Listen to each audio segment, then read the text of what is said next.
महाराष्ट्र लोकसेवा आयोगामार्फत घेण्यात आलेल्या औषध निरीक्षक पदाच्या परीक्षेतील पेपरफुटी प्रकरणाची तक्रार करणारे गौरव पाटील उर्फ लोकेश पाटील आणि परीक्षार्थी ऋतुजा पाटील यांचे वडील अमृत पाटील या दोघांची पोलिसांकडून चौकशी सुरू आहे।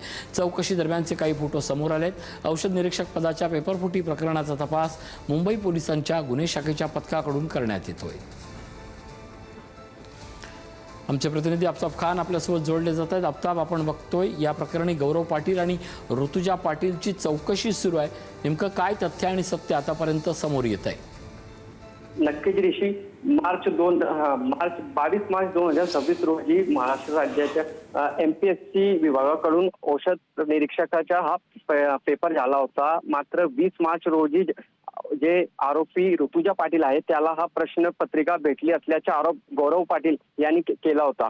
मात्र गौरव पाटील हा ऋतुजा पाटीलच्या घरासमोरच राहणारा व्यक्ती आहे आणि ही फिर्याद देखील यांनी दाखल केली होती। मात्र तो देखील संशयाच्या भोवऱ्यात होता आणि त्यालाही मुंबई पोलिसांनी अटक केली आहे। 29 जुलै रोजी मुंबई पोलिसांच्या पथक नंदुरबार जिल्ह्यात दाखल झाले होते आणि कौटिल्य अकॅडमी याचे जे संचालक आहेत प्रवीण पाटील यांची चौकशी करण्यासाठी मुंबईचे पथक दाखल झाला होता। मात्र प्रवीण पाटील भेटले नव्हते आणि त्यानंतर 3 दिवस मुंबई पोलिसांनी सतत 3 दिवस नंदुरबार शहरातील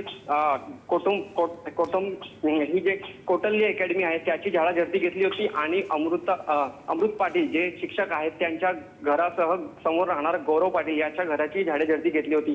मात्र नंतर मुंबई पोलिसांनी अहवाल सादर केला आणि त्याच्यात हे स्पष्ट नमूद केलं आहे की ही विद्यार्थीला प्रश्नपत्रिका मिळाली होती। त्यानंतर MPSCने ही एक्झाम देखील रद्द केली आहे। विद्यार्थ्यांच्या मोठ्या प्रमाणात नुकसान झालं आहे आणि आता हे 14 अटक करण्यात आली आहे आणि मुंबई पोलिसांकडून पुढील तपास मुंबई येथे सुरू आहे।